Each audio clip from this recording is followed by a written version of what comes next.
Eh bien, moi, je tiens à dire que je suis très heureux d'être parmi vous. C'est voilà, gentil. voilà. Un exemple Bien. de bonheur au travail. Oui, oui. Bon, Formidable, c'est ça. important, vous l'avez souligné. Alors, pour vous faire deviner le mot du mois, une lettre en 3 exemplaires. Est-ce que vous la voyez bien? Elle va très bien. Oui. C'est un acronyme, d'après vous, quel est le mot du mois? PPP, Bravo, qui veut dire? Partenariat public. privé. Excellent, excellent, excellent. Alors, nous allons voir dans quelle mesure ils peuvent contribuer à combler notre déficit en infrastructure. Mais tout d'abord, une définition. Un partenariat public-privé, c'est un contrat de long terme entre un État et une société privée au travers duquel la société s'engage à fournir un service global. Financement, conception, réalisation, exploitation et maintenance de l'infrastructure publique. La société privée se rémunère soit par les redevances versées par les utilisateurs, soit par des paiements de l'État. Alors c'est bien qu'on parle de ça, parce qu'on l'évoque souvent, et là on va rentrer un peu dans le détail.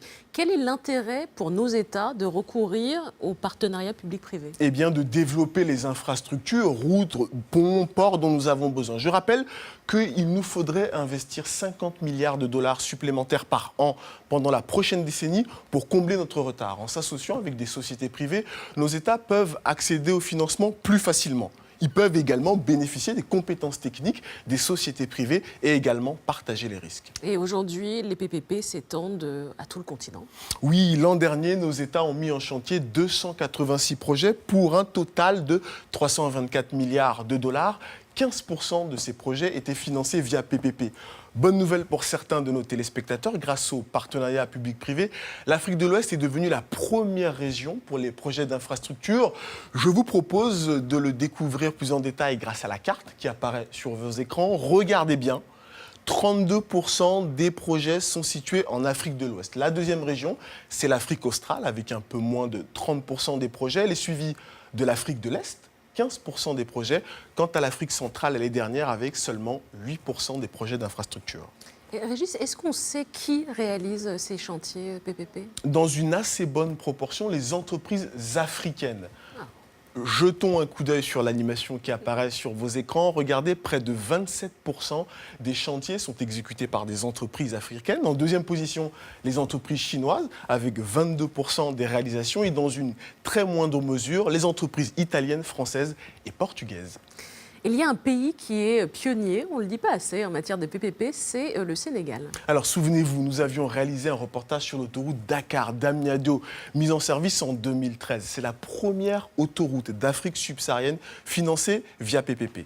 L'État sénégalais et l'entreprise française Eiffage ont signé un contrat de concession sur 30 ans. Je vous propose de découvrir le montage financier du projet. Regardez sur vos écrans, il a totalisé 148 milliards de francs CFA, 2 volets, le financement public d'une part, l'État sénégalais et ses associés, on peut citer par exemple l'AFD, qui ont contribué à hauteur de 87 milliards de francs CFA.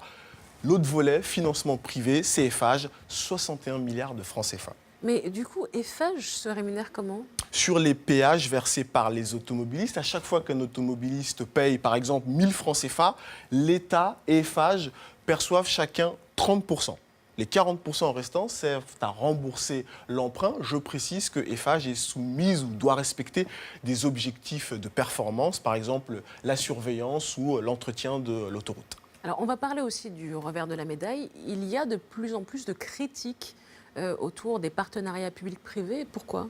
Alors, dans le cadre de l'autoroute Dakar-Diamniadio, des utilisateurs se plaignent de la cherté du péage, compter 3 000 francs CFA pour parcourir les 42 kilomètres. Alors, nos États sont confrontés à cette difficulté, à faire comprendre aux citoyens le principe de l'usager-payeur. Par ailleurs, certains montages financiers mis en place par les entreprises privées peuvent être complexes, d'où risque de perte financière pour nos États. Alors, qu'est-ce qu'on pourrait faire pour mieux encadrer ces fameux PPP? Alors, il y a des initiatives. Il y a 2 mois, par exemple, la Banque ouest-africaine de développement a lancé un programme d'accompagnement des pays de l'UEMOA pour la mise en place de leurs PPP. Par exemple, il s'agit de les aider à mieux négocier les contrats. D'autre part, certains pays mettent en place des formations qui visent à renforcer les compétences techniques des contrôleurs de l'État en les aidant, par exemple, à détecter les risques de surendettement ou alors de mauvaise exécution des travaux.